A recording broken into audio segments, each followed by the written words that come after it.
Everyone. तो इस class में हम इकोनॉमिक्स के बारे में जानेंगे, जहाँ पर इकोनॉमिक्स इकोनॉमी क्या होता है, नॉर्मेटिव या फिर पॉजिटिव क्या होता है, type of economy, micro macro that is branch of economy. बहुत सारे टर्म्स इस क्लास में मैं आपको बताऊंगी। तो चलिए आज की क्लास को स्टार्ट करते हैं और ए टू जेड समझ लेंगे क्या कैसे कहाँ है। ओके, चलो स्टार्ट करते हैं। तो यहाँ अगर हम देखें तो इंट्रोडक्शन टू इकोनॉमिक्स है। सबसे पहले अगर आपसे कोई पूछता है कि इकोनॉमिक्स क्या होता है, तो इकोनॉमिक्स जहाँ पर स्केयर रिसोर्सेज होते हैं, मतलब रिसोर्सेज की कमी होती है। लेकिन आपको पता है कि इकोनॉमिक्स में वांट या नॉर्मली हमारी जो वांट है, हमारी जो डिजायर है, हमारा जो नीड है, वो कभी खत्म नहीं होता है ना स्टूडेंट। तो इकोनॉमिक्स हमें डील करना बताता है कि जब स्केयर रिसोर्सेज हो और अनलिमिटेड वांट हो, तो आप उस चीज को कैसे इस्तेमाल करें, कैसे यूज करें कि आपको मैक्सिमम सेटिस्फेक्शन मिले। ओके, मैक्सिमम सेटिस्फेक्शन मिले, ये हमें बताता है इकोनॉमिक्स। लेट सपोज कि अगर आपके पास 100 रुपीज है, तो दैट इज 100 रुपीज ही, आपको लिमिट है। तो इस 100 रुपीज को आप कैसे ऑप्टिमम इसका यूटिलाइजेशन कर सकते हो, वो इकोनॉमिक्स बताता है ना। ये स्केयर रिसोर्सेज को कैसे अपने वांट्स को फुलफिल करने के लिए इस्तेमाल कर सकते हो, ये हमें इकोनॉमिक्स डील करना बताता है।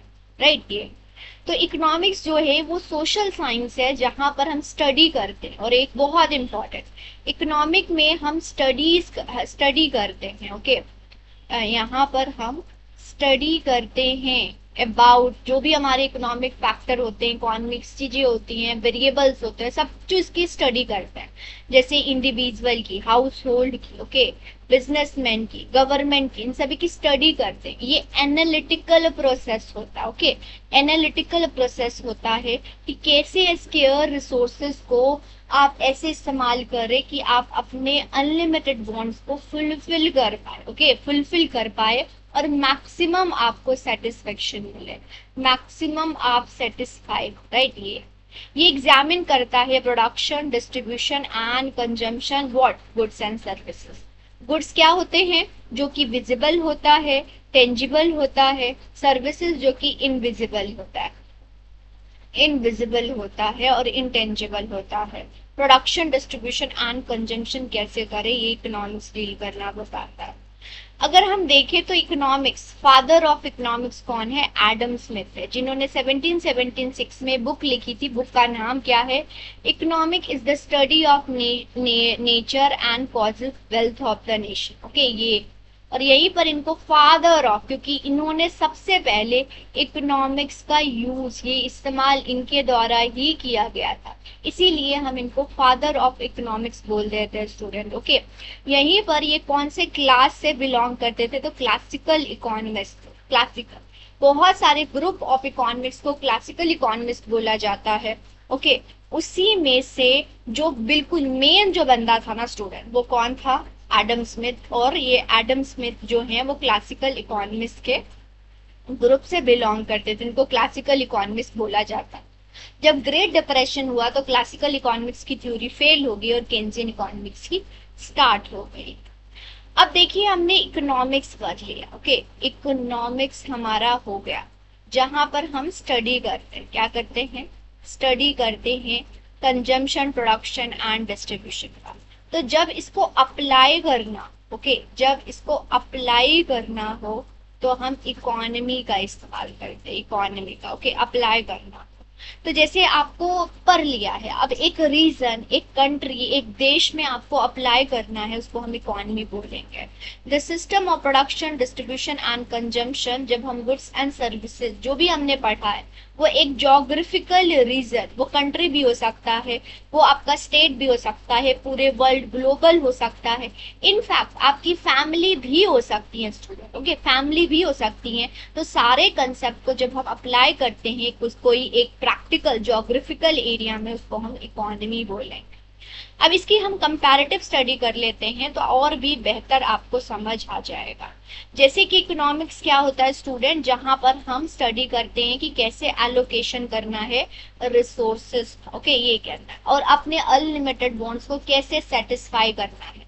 इकोनॉमिक्स प्रिंसिपल के बारे में स्टडी करते हैं, इतने सारे हमारे सब्जेक्ट्स होते हैं उसकी स्टडी करते हैं। जब उसी को हम रियल वर्ल्ड पे अप्लाई करते हैं तो उसको हम इकोनॉमी बोलते हैं। ओके, सारे प्रोडक्शन कंजम्पशन को रियल वर्ल्ड में एक्चुअल मार्केट में अप्लाई करते हैं। स्कोप क्या होता है, ये थ्योरेटिकल होता है, ये प्रैक्टिकल होता है। ये थ्योरेटिकल मतलब बुक में लिखा हुआ है, और ये हम एक्चुअल में अप्लाई कर रहे हैं। ये एनालिटिकल होता है और ये ऑपरेशनल होता है, क्योंकि यहाँ पर हम एक्टिविटीज करके देखते हैं, राइट। ये फोकस कंसेप्ट पर किया जाता है, लॉ पर किया जाता है, पॉलिसीज पर किया जाता है। ओके, ये सारे कंसेप्ट, लॉ, ये सब हम इस पर फोकस करते हैं। वहीं आप बिजनेस, ट्रेड और फाइनेंशियल एक्टिविटीज पे ये चीजों को अप्लाई करते हैं, मार्केट में अप्लाई करते हैं। अगर हम देखें तो इकोनॉमिक्स में हम माइक्रो और मैक्रो के बारे में पढ़ते हैं। यहाँ हम चीजों को अप्लाई करते हैं, चाहे वो इंडियन इकोनॉमी हो गया, चाहे वो ग्लोबल इकोनॉमी। शॉर्ट में अगर सिंपल में समझे तो इकोनॉमिक स्टडी ऑफ इकोनॉमिक्स होता है जब उसी चीज को हम अप्लाई करते हैं एक रीजन में, एक ज्योग्राफिकल एरिया में, उसको हम इकोनॉमी बोलते हैं। आया समझ स्टूडेंट? तो ये दोनों डिफरेंस हमें पता होना चाहिए। और फादर ऑफ कौन है इकोनॉमिक्स? Adam Smith. अब इकोनॉमिक्स जो होता है वो हमारा पॉजिटिव साइंस भी होता है और नॉर्मेटिव साइंस भी होता है। लेकिन इकोनॉमिक्स कब पॉजिटिव साइंस हो सकता है और कब नॉर्मेटिव साइंस हो सकता है, ये ओके। इकोनॉमिक्स कब नॉर्मेटिव साइंस हो सकता है और कब पॉजिटिव साइंस हो सकता है? तो पॉजिटिव साइंस कब होगा? जब वहां पर हम साइंस, फैक्ट्स एंड फिगर की बात करेंगे। क्या है, व्हाट इज, क्या है साइंस एंड फिगर, जो चीज, जैसे लॉ ऑफ वेरिएबल, अब इसको आप डिनाई नहीं कर सकते हो। तो ये क्या, जो चीज है, ओके, जिसमें वैल्यू जजमेंट नहीं आती, जिसमें वैल्यू जजमेंट नहीं आएगी, आपकी इमोशन नहीं आएगी। जो चीज है वो है, फैक्ट्स है तो फैक्ट है, इसमें आपकी इमोशंस, वैल्यू जजमेंट नहीं आती। तो यहाँ पर relationship between two variable but does not any value judgement होता है। व्हाट इज की स्टडी करना पॉजिटिव इकोनॉमिक्स होता है। नॉर्मेटिव, जहां पर वैल्यू जजमेंट आ जाता है, क्या आ जाता है? वैल्यू जजमेंट आ जाता है। What out to be, what out to be जो होता है वो आपका नॉर्मेटिव इकोनॉमिक्स होती है। नॉर्मेटिव, ओके, क्या करना मतलब ऑन द बेसिस ऑफ जो भी आपने पढ़ा है। तो आप वैल्यू, लोगों को देखते हुए डिसीजन लोगे ना, तो यहाँ पर वैल्यू जजमेंट हो जाते हैं, तो वो नॉर्मेटिव साइंस होती है। ओके, ये जब भी आपसे examiner what out to be पूछे, that is normative science economics होता है। तो ये हमारा इकोनॉमिक्स पॉजिटिव प्लस नॉर्मेटिव दो। जब वो व्हाट इज की स्टडी बताता है तो वो पॉजिटिव हो जाता है। जब व्हाट आउट टू बी, क्या होगा फ्यूचर, ओके, ये नॉर्मेटिव बता देता है। नेक्स्ट देखेंगे type of economics. Type of economics में अगर हम देखें तो कैपिटलिस्ट इकोनॉमी होता है, सोशलिस्ट इकोनॉमी होता है, मिक्स्ड इकोनॉमी होता है। कैपिटलिस्ट इकोनॉमी वो इकोनॉमी होती है जो कि मार्केट के बेसिस पर चलती है, फ्री होती है हमारी। क्लासिकल इकोनॉमिक्स क्या बोलते थे कि फ्री छोड़ दो, जो भी होना है अपने आप हो जाएगा, जो कि हमारे एडम स्मिथ कैपिटलिस्ट इकोनॉमी को फॉलो करते हैं कि ये। वही सोशलिस्ट इकोनॉमी वो इकोनॉमी होती है जहां पर, सोशलिस्ट इकोनॉमी वो इकोनॉमी होती है जहां पर गवर्नमेंट के द्वारा सारा ही डिसीजन लिया जाता है, तो उसको सोशलिस्ट इकोनॉमी बोलते हैं। गवर्नमेंट कंट्रोल, जैसे कार्ल मार्क्स वो फेवर करते थे सोशलिस्ट इकोनॉमी। मिक्स्ड इकोनॉमी क्या होता है? जब कॉम्बिनेशन ऑफ बोथ होता है, जब पब्लिक प्राइवेट, जब मार्केट और गवर्नमेंट दोनों आ जाते हैं, पब्लिक प्राइवेट और मार्केट और गवर्नमेंट दोनों आ जाते हैं, तो हम उसको क्या बोलते हैं? मिक्स्ड इकोनॉमी बोलते हैं। जैसे इंडिया, अभी एक एक करके डिटेल में करें तो देखो स्टूडेंट, सोशलिस्ट इकोनॉमी को कमांड इकोनॉमी भी बोला जाता है, प्लान्ड इकोनॉमी भी बोली जाती है। ओके, ये जहां पर गवर्नमेंट ऑन एंड कंट्रोल करती है सारे ही इकोनॉमी के डिसीजन, गवर्नमेंट के द्वारा रूल्स रेगुलेशंस ऑन किया जाता है सब कुछ, तो उसको हम बोलेंगे कि वो कमांड है, सोशलिस्ट है और प्लान्ड इकोनॉमी के लिए। ये सेंट्रलाइज प्लानिंग किया जाता है बाय द गवर्नमेंट, गवर्नमेंट के द्वारा सब कुछ डील किया जाता है। ओके, मिनिमम प्राइवेट इंटरवेंशन होता है, प्राइवेट लोगों का कोई इसमें हाथ वो नहीं होता। प्राइवेट कौन होता है आगे जाके बढ़ाऊंगी मैं, कोई भी इंडिविजुअल हो सकता है, आप मैं कोई भी हो सकते हैं, राइट, ये होता है। ये जब भी गवर्नमेंट की बात हो जाएगी तो वहां पर वेलफेयर की बात किया जाएगा, ओके, वेलफेयर की बात की जाएगी, ओके, तो वेलफेयर की बात की जाएगी। तो यहाँ पर वेलफेयर होता है क्योंकि इक्वल डिस्ट्रीब्यूशन होती है ना। जब प्राइवेट आ जाएगा तो वहां पर कंपटीशन होगी, जो ज्यादा कमाएगा वो आगे बढ़ जाएगा, जो ज्यादा नहीं कमाएगा वो पीछे ही रह जाएगा। लेकिन यहाँ पर क्या है, गवर्नमेंट है, सरकार, तो उनका क्या मोटिव होता है, वेलफेयर, ताकि इक्वालिटी आए इकोनॉमी में, है ना। तो यहाँ पर प्राइवेट नहीं है, गवर्नमेंट है, तो इक्वालिटी को प्रमोट किया जाता है, ठीक है। तो जहां पर गवर्नमेंट के द्वारा कंट्रोल किया जाता है सारे ही इकोनॉमिक्स, क्या करना है, कैसे करना है, ओके, किसके लिए करना है, तो वो होता है कमांड इकोनॉमी, ठीक है। जैसे एग्जांपल नॉर्थ कोरिया और क्यूबा हो गया, दैट इज कमांड इकोनॉमी, ठीक है। ये कमांड आजकल वर्ड आ गया, पहले हम सोशलिस्ट बोलते थे, अब कमांड प्लान्ड भी बोल देते हैं। मार्केट इकोनॉमी, वो इकोनॉमी जहां पर मार्केट इकोनॉमी और कैपिटलिस्ट इकोनॉमी वो इकोनॉमी होती है जहां पर प्राइवेट की ऑनरशिप होती है। मार्केट, जब भी मार्केट आ जाए मीन समझ लेना डिमांड एंड सप्लाई, समझ लेना डिमांड एंड सप्लाई का हो रहा है सब कुछ, डिमांड एंड सप्लाई हो रही है। The resources on and controlled by the private individual, business, मैं और आप कंट्रोल कर रहे हैं, और आपके डिमांड पर उतनी सप्लाई हो रही है, जितनी सप्लाई हो रही है उतनी डिमांड, जो कि एडम स्मिथ भी बोलते हैं कि अपने आप हो जाएगा, supply creates its own demand, आप सप्लाई करो डिमांड अपने आप आ जाएगा। Decision are driven by the market forces, जैसे डिमांड एंड सप्लाई होता, राइट। लिटिल गवर्नमेंट, गवर्नमेंट का इंटरवेंशन नहीं होता, लेकिन वहां पर गवर्नमेंट का इंटरवेंशन था।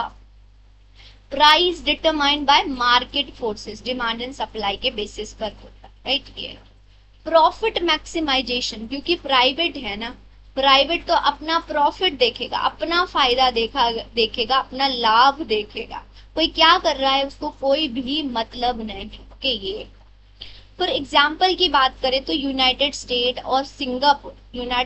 और सिंगापुर एग्जाम्पल है मार्केट इकोनॉमी। तो वो इकोनॉमी जहां पर एक प्राइवेट इंडिविजुअल जो कि प्रॉफिट मोटिव पर काम करता है उसको हम मार्केट इकोनॉमी, कैपिटलिस्ट इकोनॉमी बोलते हैं, ये चीज। अब आ जाता है मिक्स्ड इकोनॉमी। मिक्स्ड इकोनॉमी वो कि mixture, hybrid, public plus private, public plus private दोनों का मिक्सचर जब आ जाता है तो हम उसको क्या बोलते हैं, मिक्स्ड इकोनॉमी बोलते हैं। The combination of market and command, मतलब जो गवर्नमेंट था, और पब्लिक मतलब गवर्नमेंट और प्राइवेट इंडिविजुअल, ओके, इन दोनों का मिक्सचर जहां पर प्राइवेट और पब्लिक सेक्टर को एग्जिस्ट करते हैं, तो इसको हम मिक्स्ड इकोनॉमी बोलते हैं। The government regulate certain sector while allow private entrepreneur, ठीक है, aim to balance the economic growth with social welfare, यहाँ पर सोशल वेलफेयर पर फोकस किया जाता है, ओके, सोशल वेलफेयर पर फोकस किया जाता है, ओके। ये अब मैं इसको बहुत नॉर्मल एग्जाम्पल से मैं आपको बताती हूँ। जैसे क्या होता है स्टूडेंट की मार्केट पर छोड़ दिया जाता है, जैसे ही कंट्रोल से बाहर आने लगता है, ओके, तब गवर्नमेंट इंटरवेंशन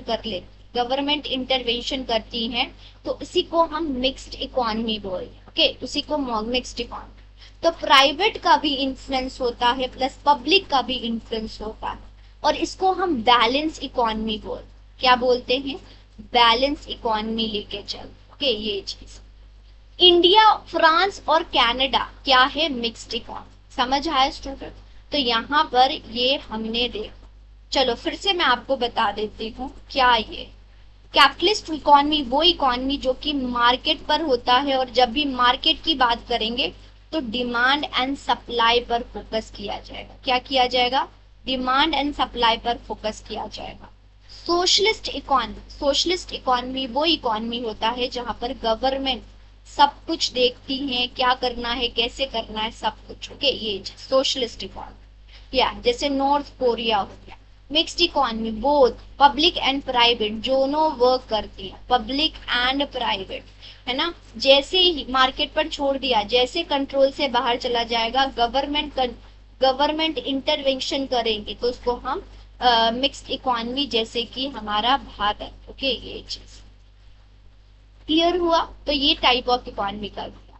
अब इकोनॉमी के तीन सेंटर प्रॉब्लम होती है, समस्या होती है।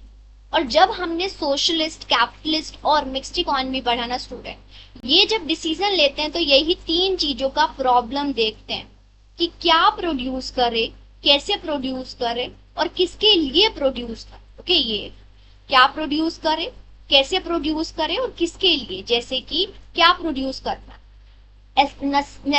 नेसेसरी गुड्स प्रोड्यूस करना या लग्जीरियस गुड्स प्रोड्यूस करना। जिसकी ज्यादा रिक्वायरमेंट होगी वो प्रोड्यूस किया जाएगा। अब कोविड-19 के दौरान मैं आपको बताऊं, कोविड-19 के दौरान क्या हम लग्जीरियस पर ध्यान देंगे? नो, तब क्या जरूरत था कि हमें मेडिकल सामान चाहिए, मेडिकल इक्विपमेंट चाहिए, उसको हमने प्रोड्यूस करना था। तो व्हाट टू प्रोड्यूस में हम टाइप ऑफ गुड्स का देखते हैं कि हमें नेसेसरी गुड्स प्रोड्यूस करना है या लग्जीरियस गुड्स को प्रोड्यूस करना। ओके, ये चीज ठीक है। किस पर आपके पास ट्रेड ऑफ, आपने ऑप्टिमम डिसीजन लेना है। ट्रेड ऑफ मतलब डिलेमा होता है, दो सिचुएशन में आप फंस गए तो क्या प्रोड्यूस करें, जिसकी जितनी रिक्वायरमेंट होगी वो प्रोड्यूस किया जाएगा। जैसे कोविड-19 में उस दौरान उसकी रिक्वायरमेंट। ओके, ये चीज कैसे प्रोड्यूस करे, कैपिटल से करे या फिर लेबर से करे। आपके पास क्या है, आपके पास लेबर है तो लेबर से बनी हुई चीज प्रोड्यूस करो। आपके पास कैपिटल है तो कैपिटल से बनी हुई चीज प्रोड्यूस करो। तो लेबर इंटेंसिव, जहां पर आप मोर लेबर इस्तेमाल करोगे चीजों को बनाने के लिए, तो इंटेंसिव मतलब मोर होता है, ठीक है, मोर चीज। तो लेबर इंटेंसिव, कैपिटल इंटेंसिव मतलब मोर कैपिटल, मीन्स जैसे इंडिया है वो लेबर उसके पास ज्यादा, वो लेबर से बनी हुई चीज प्रोड्यूस करेगा। जैसे यूएसए है, यूएसए जो है वो कैपिटल से बनी हुई चीज को प्रोड्यूस करेगा। ओके, कैपिटल से बनी हुई चीज को प्रोड्यूस करेगा। तो लेबर इंटेंसिव और कैपिटल इंटेंसिव। आप किसके लिए करोगे, रिच के लिए करोगे या पुअर के लिए करोगे, है ना, किसके लिए प्रोड्यूस करोगे, किसको ज्यादा रिक्वायरमेंट है, whom टू प्रोड्यूस, किसके लिए, रिच या पुअर के लिए गुड्स एंड सर्विसेज प्रोड्यूस किया जाएगा। तो ये तीन सेंटर प्रॉब्लम है जहां पर इकोनॉमी मतलब जो भी टाइप ऑफ इकोनॉमी होगी वो डिसीजन लेती। व्हाट टू प्रोड्यूस में नेसेसरी गुड्स या luxurious good. How to produce में लेबर इंटेंसिव या कैपिटल इंटेंसिव। ओके, ये whom टू प्रोड्यूस, रिच के लिए या पुअर के लिए, रिच के लिए या पुअर के लिए आप प्रोड्यूस करोगे, राइट। ये चीज ये हो गया। चलो नेक्स्ट देखेंगे हम ब्रांचेस ऑफ इकोनॉमी। तो अगर हम देखें तो इकोनॉमिक्स को दो ब्रांचेस में हमने डिवाइड किया है, माइक्रो और मैक्रो। माइक्रो क्या होता है, इसको आई से याद रखेंगे। जब हम इंडिविजुअल की स्टडी करते हैं, क्या करते हैं, इंडिविजुअल की स्टडी करते हैं, सिर्फ मैं आपकी एक पर्सन की मैं डिमांड सप्लाई देखूंगी तो माइक्रो का पार्ट हो जाएगा। लेकिन ऐसा नहीं होता है, जब हम इकोनॉमिक्स में डिसीजन लेते हैं तो हमें ओवरऑल भी देखना होता है, ओवरऑल भी डिसीजन लिया जाता है, तो उसको मैक्रो इकोनॉमिक्स बोला जाता है। ए मतलब टोटल मीन्स एग्रीगेट, टोटल हर जगह अप्लाई करेंगे, एग्रीगेट हो जाएगा। ओके, ये तो माइक्रो और मैक्रो। तो माइक्रो इकोनॉमिक्स वो होता है जहां पर हम स्टडी करते हैं कंज्यूमर, फर्म और हाउस होल्ड। इंडिविजुअल की स्टडी करेंगे हम, क्या करेंगे, इंडिविजुअल की स्टडी करेंगे। जैसे कंज्यूमर, आपसे पूछा जाएगा कि क्या क्या स्टडी करेंगे, तो एग्जाम्पल बहुत इंपॉर्टेंट है, मतलब क्या क्या हम माइक्रो इकोनॉमिक्स में पढ़ते हैं। तो यहाँ लिख देती हूँ मैं। सबसे पहले हम पढ़ते हैं इंडिविजुअल डिमांड या theory of demand. Individual demand लिख सकते हो, इंडिविजुअल सप्लाई लिख सकते हो, इंडिविजुअल सप्लाई लिख सकते हो, इंडिविजुअल सप्लाई लिख सकते हो। Consumer behaviour, consumer behaviour, producer behaviour, elasticity वैसे इसी में आ जाता है, इलास्टिसिटी हम इसमें पढ़ते हैं, हम इसमें यूटिलिटी पढ़ते हैं जो कि कंज्यूमर बिहेवियर का भी पार्ट है, वेरी इंपॉर्टेंट हम मार्केट पढ़ते हैं, और प्राइस डिटरमाइन यहीं पर होता है, प्राइस डिटरमाइन जो होता है यहीं पर होता है। मैक्रो इकोनॉमी कहाँ पर पार्ट होता है, मैक्रो इकोनॉमी में हम पढ़ते हैं national income as a whole, जो भी चीज लिया जाएगा as a whole, national income पूरे इंडिया का आता है ना ये नेशनल इनकम। फिर यहाँ पर हम एग्रीगेट डिमांड पढ़ते हैं, not individual demand, aggregate demand, aggregate supply पढ़ते हैं, एग्रीगेट सप्लाई पढ़ते हैं, राइट, एग्रीगेट सप्लाई पढ़ लेते हैं। और क्या पढ़ते हैं हम, national income, aggregate demand, aggregate supply. फिर हम पढ़ते हैं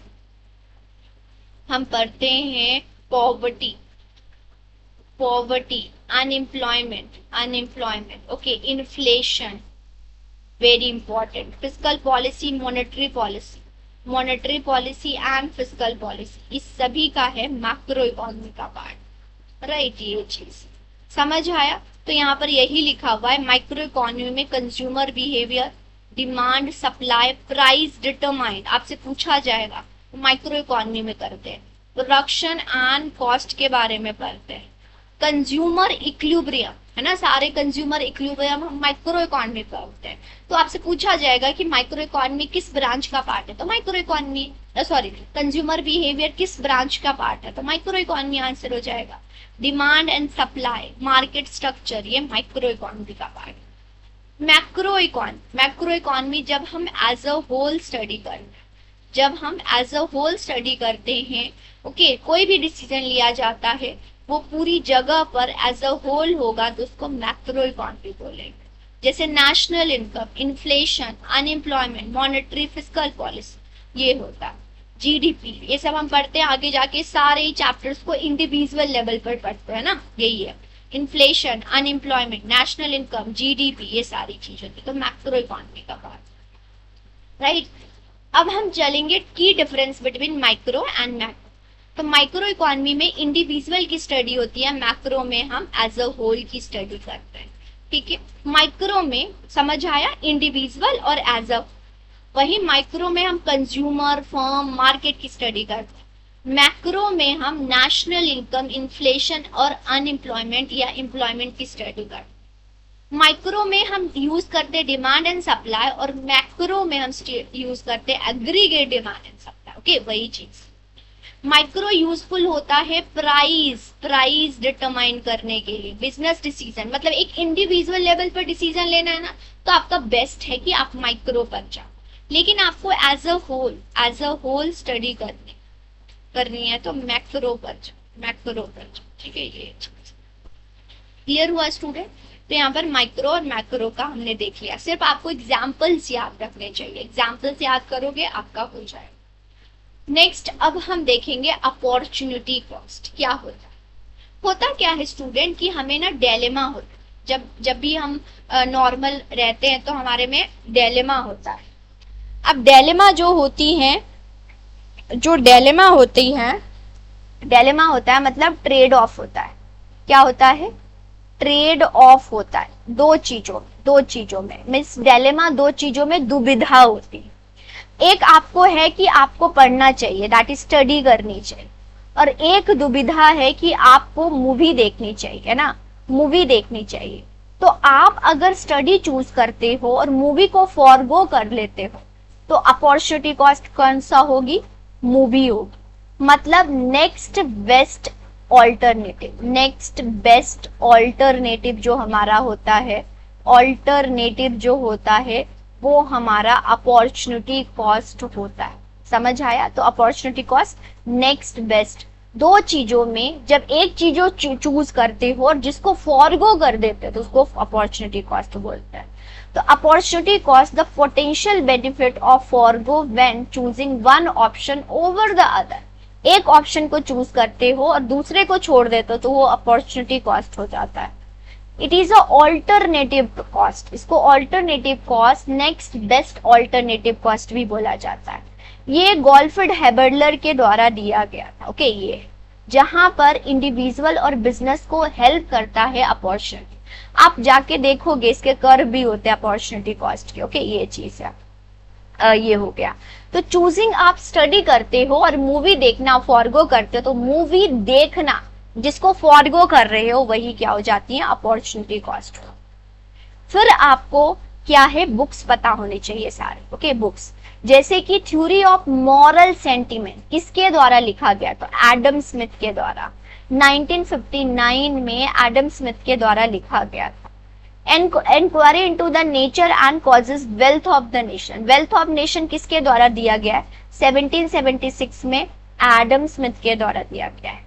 फिर Keynesian, general theory of employment interest and money किसके द्वारा दिया गया है, तो ये जॉन मेडियान केस, जो कि ग्रेट डिप्रेशन के बाद जो इकोनॉमिक्स उभर के आई थी वो यही के क्लासिकल इकोनॉमिक्स फेल हुई तो केन्सियन आ गई थी। नेक्स्ट, अब हम इकोनॉमिक्स को बहुत पार्ट्स में डिवाइड करते, क्लासिफिकेशन करते हैं। On the basis of activities classify हमने किया है। Okay, on the basis of activities, on the basis of organisation, on the basis of ownership, इसको भी देख लेते हैं। तो एक प्राइमरी सेक्टर होता है, सेकेंडरी सेक्टर होता है और टर्शियरी सेक्टर होती है। ऑर्गेनाइज होता है, अनऑर्गेनाइज होता है, प्राइवेट होता है और पब्लिक होता है। एक एक करके इसको भी देख लेते हैं। तो इकोनॉमिक एक्टिविटीज को हमने इकोनॉमी को डिवाइड किया है, प्राइमरी सेक्टर, टर्शियरी सेक्टर और सेकेंडरी सेक्टर। तो जब हम बजट पढ़ते हैं स्टूडेंट, बजट पढ़ते हैं तो हमारे पास जो डेटा होता है इन 3 सेक्टर का होता है, लेकिन क्वार्टरनरी सेक्टर और quinary sector as a theoretical आपसे पूछा जाएगा, तो आपको पता होना चाहिए। चलिए, तो प्राइमरी सेक्टर क्या होता है, जहां पर हम बेसिक जो हमारा लैंड है उसको हम इस्तेमाल करके हम रॉ मटेरियल को प्रोड्यूस करते हैं। बेसिक हमारा जो लैंड होता है, ओके, वो हमारा प्राइमरी सेक्टर होता है। एक्सटेंशन और harvesting of natural resources directly from the earth, तो वो हमारा प्राइमरी हो जाएगा। जैसे agriculture, fishing, forestry, mining. Example बहुत इंपॉर्टेंट है, आपसे पूछा जाएगा एग्रीकल्चर, फिशिंग, फॉरेस्ट्री ये किसका पार्ट है, तो प्राइमरी सेक्टर का है। ये फाउंडेशन ऑफ इकोनॉमी, मतलब बेस, मैंने बोला ना बेस होता है इकोनॉमी का, और स्पेशली डेवलपिंग इकोनॉमी। अब देखो एक और चीज मैं आपको इंटरेस्टिंग चीज बताती हूँ, इकोनॉमी डेवलप्ड होती है, इकोनॉमी डेवलपिंग होती है, इकोनॉमी अंडर डेवलप्ड होती है, ठीक है। जैसे डेवलप, जैसे यूएसए हो गया, वो क्या है, डेवलप्ड कंट्री। डेवलपिंग क्या है, हमारा भारत, इंडिया। और अंडर डेवलप्ड कैसे है, पाकिस्तान, अफगानिस्तान। बोलोगे मैम ये कैसे पता चलता है, तो वर्ल्ड बैंक के बाद, वर्ल्ड बैंक के द्वारा इनका ना जैसे क्राइटेरिया नेशनल इनकम होता है ना, उसके बेसिस पर इनको दिया जाता है कि आप डेवलप्ड हो, डेवलपिंग हो और अंडर डेवलप्ड कंट्री। ओके, तो इस प्रकार से ये प्राइमरी सेक्टर होता है। ठीक है, समझ आया। तो सबसे बेसिक, और हमारी कंट्री में जो पॉपुलेशन जो है वो एम्प्लॉयमेंट के लिए इसी सेक्टर पर डिपेंड, ओके, ये चीज। सेकेंडरी सेक्टर वो होता है जहां पर एग्रीकल्चर का रॉ मटेरियल हम लेके आते हैं और उसको खाने लायक फिनिश गुड बना देते हैं। क्या बना देते हैं, फिनिश गुड बना देते हैं, उसको सेकेंडरी सेक्टर बोला जाता है। इसको मैन्युफैक्चरिंग सेक्टर भी बोला जाता है। एक और चीज मैं आपको बताना चाहूंगी, प्राइमरी सेक्टर में एग्रीकल्चर प्लस नॉन एग्रीकल्चर, पशुपालन भी इंक्लूड होता है। ओके, पशुपालन भी इंक्लूड होता है। तो मैन्युफैक्चरिंग सेक्टर भी बोला जाता है। ठीक है, ये तो जहां पर रॉ मटेरियल को फिनिश गुड में, जैसे कि आटा आप कंज्यूम नहीं करोगे ना, आटा भी रहने दो, गेहूं को कंज्यूम नहीं करोगे, उसके लिए आपको ब्रेड बनाने के लिए इंडस्ट्रीज की जरूरत होगी, मैन्युफैक्चर की जरूरत होगी, तो वो manufacturing that is secondary sector होते हैं। ओके, ये फैक्ट्रीज होती हैं, car, textile, construction, steel production, ये एग्जाम्पल्स याद रखना बहुत इंपॉर्टेंट है। कंस्ट्रक्शन हो गया, टेक्सटाइल हो गया, एनर्जी जनरेशन हो गया, कार मैन्युफैक्चरिंग हो गया, वो सब सेकेंडरी सेक्टर में आती है। इसमें ना वैल्यू एडिशन होता है। वैल्यू एडिशन क्या होता है स्टूडेंट, अगर वीट देखे तो वो 100 रुपए की थी, है ना, लेकिन हमने इसमें वैल्यू ऐड किया और इसको ब्रेड बना दिया, तो ये हो गया 200 रुपए का। तो 200 रुपए मीन्स 100 रुपए हमने इसकी वैल्यू इसको ऐड कर दिया, तो उसको हम बोलेंगे कि ये secondary sector. Okay, value of raw material drive from industrialisation से होता है। फिर हम टर्शरी सेक्टर देखेंगे। टर्शरी सेक्टर को सर्विस सेक्टर भी बोला जाता है, सर्विस सेक्टर। और अगर आपसे एग्जामिनर पूछे कि जीडीपी में, भारत के जीडीपी में सबसे ज्यादा कंट्रीब्यूट कौन कर रहा है, तो टर्शरी सेक्टर कर रहा है। जहां पर देखो हेल्प करता है किसको, एग्रीकल्चर सेक्टर को हेल्प करता है और इंडस्ट्रियल सेक्टर को ये हेल्प करता है। कैसे हेल्प करता है मैम, तो मान लो कि आपने रॉ मटेरियल लिया, फिनिश गुड बना लिया, लेकिन आपको ट्रांसपोर्टेशन की फैसिलिटी चाहिए कंज्यूमर तक पहुंचने के लिए, तो ट्रांसपोर्टेशन के लिए कौन कौन करता है, तो वो है हमारा टर्शरी सेक्टर। इसमें सिर्फ सर्विसेज आते हैं, गुड्स नहीं आता। इसमें सिर्फ सर्विसेज आते हैं, गुड्स नहीं आता है। रिटेल हो गया, बैंकिंग हो गया, एजुकेशन हो गया, हेल्थ केयर हो गया, ये सब टर्शरी सेक्टर में आता है और ये डोमिनेट करता है जीडीपी में। जीडीपी में सबसे ज्यादा इंडिया का कंट्रीब्यूशन करने वाला हमारा tertiary sector, that is service sector. ठीक है ये। अब क्वार्टरनरी सेक्टर, इसको मैं दिमाग वाला सेक्टर बोलती हूँ, जहां पर दिमाग, माइंड बहुत ज्यादा इस्तेमाल होता है, उसको हम बोलते हैं क्वार्टरनरी। इसका डेटा नहीं आता स्टूडेंट, नो, अभी तक मैंने देखा नहीं है बजट में डाटा आता है, लेकिन आपको थ्योरेटिकल पता होना चाहिए। जहां पर इंटरएक्चुअल एक्टिविटी, नॉलेज बेस्ड सर्विसेज होते हैं, उसको क्वार्टरनरी सेक्टर बोलते हैं। जैसे R&D, आपसे पूछा जाएगा R&D किस सेक्टर में होता है, IT सेक्टर, डाटा एनालिसिस जो होती है, कंसल्टेंसी होता है, मीडिया जहां पर दिमाग, या टीचिंग, जो टीचिंग होती है, that is quaternary sector, right. ये इंपॉर्टेंट क्या है, ये इनोवेशन और टेक्नोलॉजिकल एडवांसमेंट करते हैं। ठीक है, कुछ नया खोजते हैं, इन्वेंशन करते हैं भाई, बहुत ज्यादा इन्वेंशन करते हैं, राइट। ये क्वार्टरनरी सेक्टर। क्यूनरी सेक्टर को बोलती हूँ मैं higher position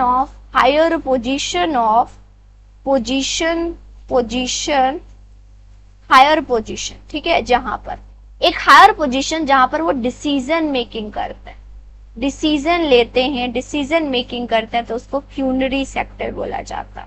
high level of decision making और पॉलिसी मेकिंग एक्टिविटीज होती है, तो उसको क्यूनरी सेक्टर बोला जाता है। जैसे टॉप लेवल एग्जीक्यूटिव हो गया, गवर्नमेंट लीडर हो गया, CEO हो गया, चीफ इकोनॉमिक एडवाइजर हो गया, चीफ एग्जीक्यूटिव ऑफिसर हो गया, रिसर्च साइंटिस्ट हो गए, पॉलिसी मेकर, जहां पर डिसीजन ले रहे हैं कि ये इम्प्लीमेंट होना चाहिए, तो वो क्यूनरी सेक्टर में होता है।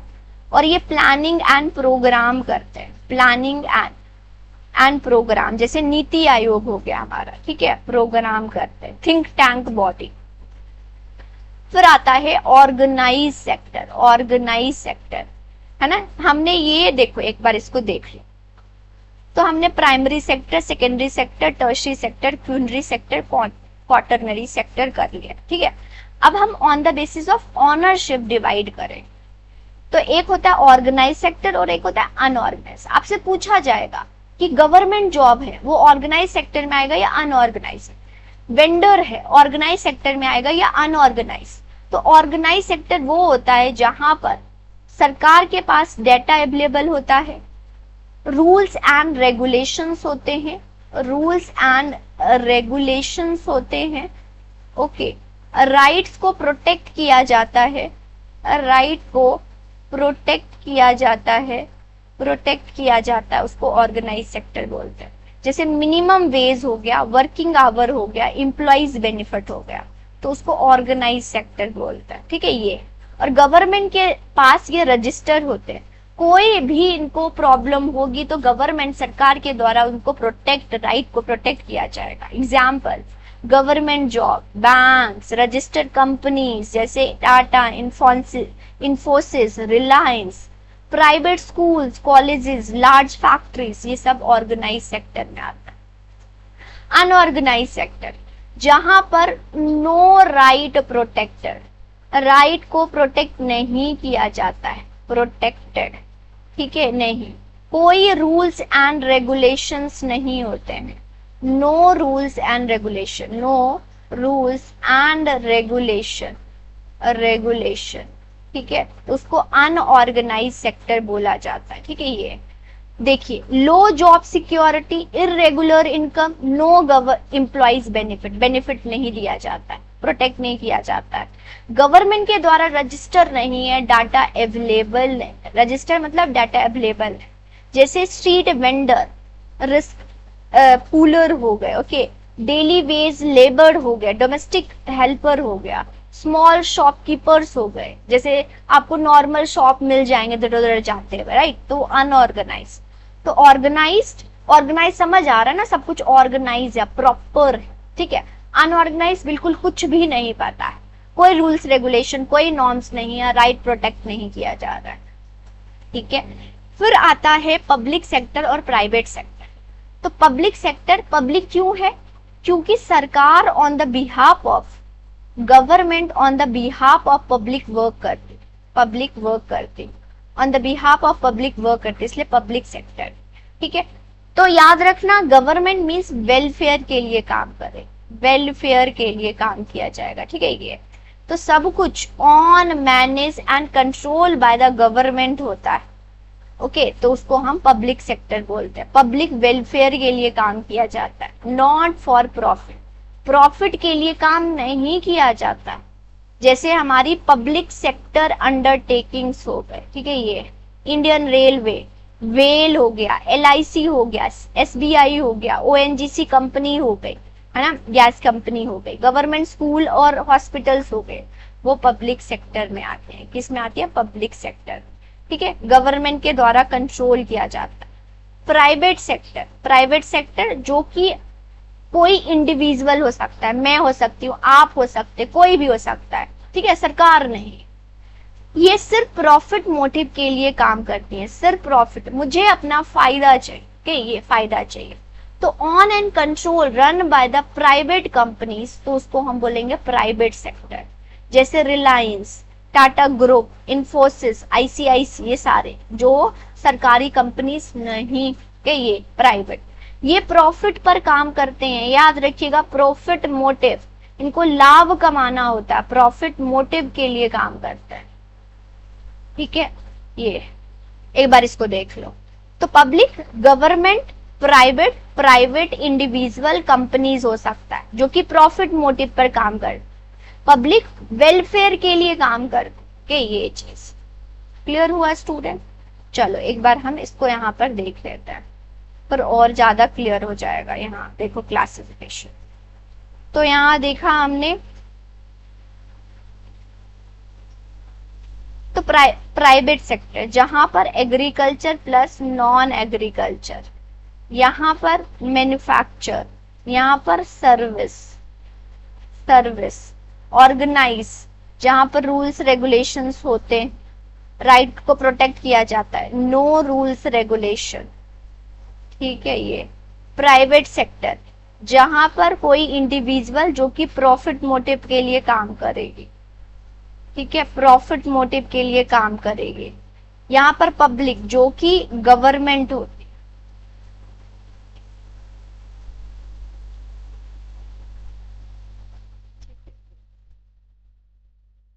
अब एक पब्लिक गुड और प्राइवेट गुड का भी हम एग्जाम्पल्स निकल कर लेते हैं, ठीक है। ये जैसे पब्लिक गुड का एग्जाम्पल स्ट्रीट लाइट हो गया, बोलेंगे पब्लिक गुड्स कौन सा होता है, जैसे कि आप मनी पे करो या ना करो फिर भी इस्तेमाल करो, जैसे टैक्स, मनी कैसे पे करते हैं, टैक्स दो या ना दो फिर भी आप इस्तेमाल करो, है ना, तो उसको पब्लिक गुड बोला जाता है। National defence, public park, clean air, lighting, law and order, ये सारी public good. Food and beverages, clothing, housing, car, mobile phone, books, shoes, ये सब क्या है, प्राइवेट गुड, जिसके लिए आपको मनी पे करना पड़ता है, मनी पे करनी पड़ती है स्टूडेंट, ओके, वो आपका प्राइवेट गुड होता है, ठीक है, आपको पैसा देना पड़ेगा तभी आप इस्तेमाल कर सकते हो, अदरवाइज आप नहीं इस्तेमाल कर सकते, तो वो प्राइवेट गुड्स होते हैं। ऑलराइट, तो इस क्लास में हमने देखा, अच्छा थोड़ा सा और भी है, देख लो यहाँ पर, देखो यहाँ पर क्या है, तो हमने नॉर्मल गुड्स, नॉर्मल गुड्स क्या होता है स्टूडेंट, जो कि प्राइस के बेसिस पर होता है। नॉर्मल नो, प्राइस के बेसिस पर नहीं होगा, ठीक है। ये प्राइस के बेसिस, क्योंकि इंफीरियर प्राइस के बेसिस नहीं, इनकम के बेसिस पर होता है। लो यहाँ पर लिखा हुआ है इनकम के बेसिस पर।